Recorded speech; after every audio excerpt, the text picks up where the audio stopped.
18 दिन के युद्ध ने द्रौपदी की उम्र को 80 वर्ष जैसा कर दिया था, शारीरिक रूप से भी और मानसिक रूप से भी। शहर में चारों तरफ विधवाओं का बाहुल्य था। पुरुष इक्का दुक्का ही दिखाई पड़ता था। अनाथ बच्चे घूमते दिखाई पड़ते थे और उन सब की वह महारानी द्रौपदी हस्तिनापुर के महल में नीचेष्ट बैठी हुई शून्य को निहार रही थी। तभी श्री कृष्ण कक्ष में दाखिल होते ही द्रौपदी कृष्ण को देखते ही दौड़कर उनसे लिपट जाती है। कृष्ण उसके सिर को सहलाते रहते हैं और रोने देते हैं। थोड़ी देर में उसे खुद से अलग करके समीप के पलंग पर बैठा देते हैं। द्रौपदी कहती है, यह क्या हो गया सखा? ऐसा तो मैंने नहीं सोचा था।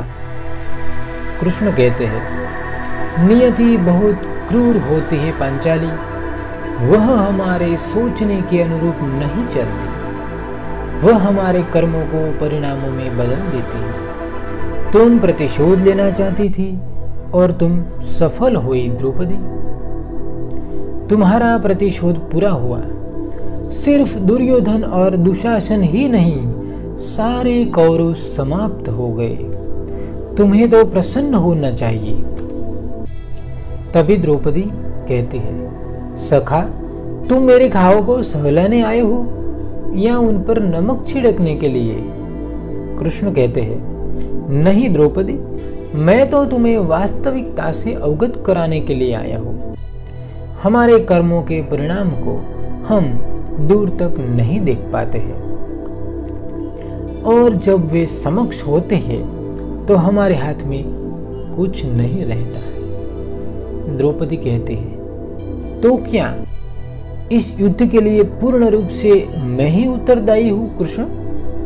कृष्ण कहते हैं, नहीं द्रौपदी, तुम स्वयं को इतना महत्वपूर्ण मत समझो, लेकिन तुम अपने कर्मों में थोड़ी सी दूरदर्शिता रखती तो स्वयं इतना कष्ट कभी नहीं पाती।